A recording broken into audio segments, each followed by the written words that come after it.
Shalom, shalom, you guys. So I want to come up here and make this quick video. I got a comment from a commenter just about an hour ago, and so I wanted to share my response to their question and also their question. I realized that this may be something that people may be dealing with or may have come across. I personally have not, but I just wanted to give my take on it because they suggested that it might be a good topic for a video for me. So anyway, this commenter here, Angie Booty, I believe it's a female. I haven't really dug into it to see, but if it's not, please forgive me. But I would just go ahead and read their comment. So they said, "What do you think about Bantu people saying that there won't be a second Exodus nor a second coming of the Messiah because he has already come the first time, so there isn't a reason for him to return again, and that the dispersed of Judah have already been back in South Africa a long time now." Let me make sure this is still recording times it stops.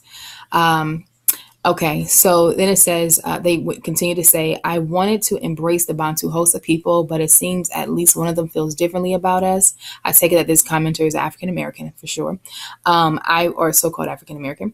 Then they go on to say, I wonder if most of them feel the same way about us. This would be an excellent topic for one of your next videos. I am sure many people would be curious to know what you think about this, and if you believe the Bantu Hosa is the oldest language mentioned in Genesis 11:1 before the Tower of Babel took place. And then they share the link where they got the information from. Now that second part about the language, they might have edited that after I read their initial comment because I didn't see that and I didn't really answer that in my comment. But I go ahead on and answer that now. Excuse me. I'm not for sure. I can't say for certain that language is the oldest language mentioned in Genesis 11:1 before the Tower of Babel took place. Now, there are some things that make me feel like, you know what, it probably is. It could possibly be correct. That claim could possibly be correct because the host of people stem from the San people. And if I had that wrong, please forgive me. But I believe that most of the South African people, the Nguni Bantu tribes down there, come from the San or the Khoisan, the Khoi people. And the San people, white people call them San Bushmen. So you may be familiar with that term, but I don't use that term. That's kind of derogatory. Very derogatory, actually, not kind of. But the San people are said to be the oldest people on the planet of the Earth. They have the oldest DNA. So I wouldn't be surprised if that claim is actually true. But I want to go ahead on and share my response to their initial question about, Bantu people and saying, or this one they've encountered saying that, the second Exodus doesn't have to happen and the Messiah doesn't need to return. I just want to go ahead on and share my take on that. So here's my response here. And I said, personally, I haven't encountered any Bantu, particularly South African Bantu people saying that. But for those that are, they are clearly incorrect. The scripture speaks of the Messiah's return and what he is going to do once he returns again. And those things have not happened yet, i.e. Revelation 19:13 and Zechariah 14:12. Revelation 19:13 speaks about his robe being dripping with blood when he returns. And then also Zechariah 14:12. Speaks about his judgments being, melting the flesh off of the people, the heathen. I'm sorry, this is my second time trying to record this video.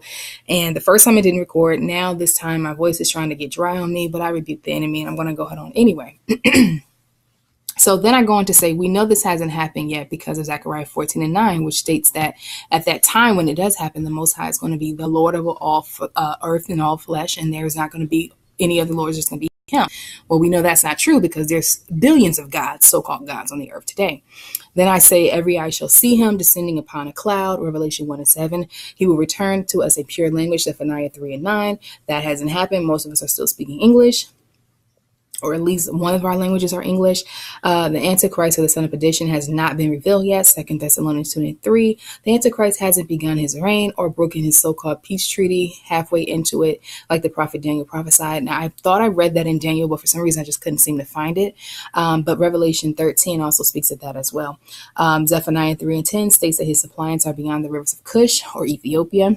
He shall bring his offering, and they shall bring his offering. Beyond does not stop at the shorelines of Africa. Isaiah 11:11 says that the Most High will extend his hand a second time to recover his people. I believe he's done it once already with Exodus out of Egypt with Moses. When has he done it since? He told Abraham his seed will be a stranger in a land that's not their own for 400 years. Genesis 15 and 13, and Acts 7 and 6. They were not in Egypt afflicted for 400 years, the first time during Joseph and Moses' day. Afflicted is the key word. They were slaves for only about 215 years or so. The transatlantic slave trade with Hebrews coming from West Africa into the Americas started around 1619, which means that 2019 should be about the 400-year mark. Now, there is a transatlantic slave trade with the Native Americans, or the indigenous copper-colored Native Americans, Aboriginals, whatever you want to call them, being shipped from Americas to Europe, but that started long before 1619. And I do believe that as being part of, the slavery curses as well. I personally believe that the indigenous people are Israelites. There's a whole debate on that. I just don't even want to get into it. I just share, my take on it.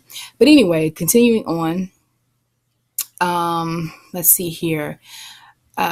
Genesis 15 and 14 says, Yah will not judge that nation. Yah will judge that nation, and then we will come out with great substance.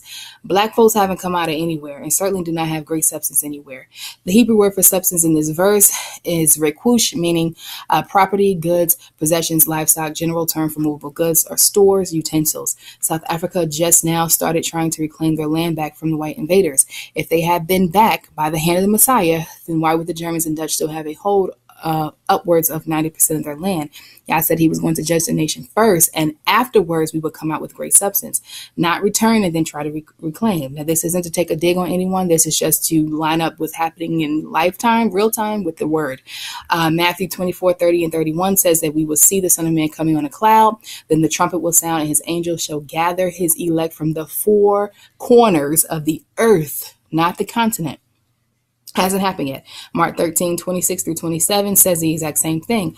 Lastly, I personally believe, others may say differently, that the promised land given to Israel and described to Father Abraham is in Africa, but not in South Africa, Northeast Africa. Israel sits today. Our land is expanded way beyond what we know Israel to be today. Israel sits on the African tectonic plate and is landlocked with Egypt, and Egypt is called our neighbor in Ezekiel 16:26. Then I did a video on that and I shared that with them. Ezekiel 20 and 34 says that he will bring us out of the places that he has scattered us, and all nations, remember that, you guys, not just African nations or countries. He will purge out the rebels among us in the wilderness, verse 38. This hasn't happened yet. Baruch 5, verses 5 through 9 in the Apocrypha says that Yah's children will be gathered from the west unto the east by the word of the Holy One. Not just the western part of Africa, but the western hemisphere, okay? He will make the mountains flat and the valleys filled, and cause the sweet smelling trees to overshadow Israel as we return home. This definitely has not happened. If anyone's experienced this, please let me know. These are just a few of the scriptures on the top of my head, but there's so many more. There are so many scriptures that show that the Messiah is going to return a second time. What he's going to do when he returns, what prophecies he has to happen before he returns. And that his people are not just in South Africa, but all over. None of these things have happened yet. And then I said there are so many divides and chatters within Israel. Everyone has an opinion and thinks that they are right and wants to be right. Shaul, Paul said it best in 2 Timothy 4, verse 3 through 5. For the time will come when they will not endure sound doctrine, but after their own lust shall heap to themselves teachers having itching ears. They shall turn away their ears from the truth and shall be turned into fables. But watch in all things, endure afflictions, do the work of an evangelist, and make full proof of thy ministry. Then I continue to say we must believe Yah's word and his word only, nothing more, nothing less, nothing added, and nothing taken away. I said that I advise I would stay away from people like that and study the word for yourself. Let the Ruach HaKodesh be your teacher.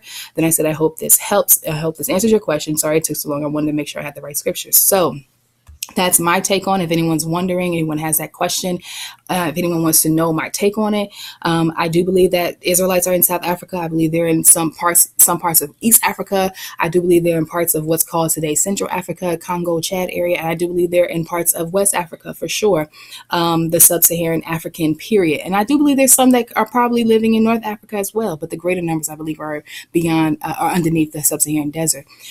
So that's my take. I do not want to. I'm not trying to to offend anyone. I don't want to make anyone offensive, but I definitely want to answer questions. If anyone asks me my questions, ask me a question, I will definitely give you my answer. So I hope that was a blessing to you all. I see that they replied. I'm going to check that out a little later. But I hope that it answered a question for you. And if it did, please share in the comments below. Feel free to share this video if you want to. And I'll see you in the next video. Have a blessed week. Shalom, shalom.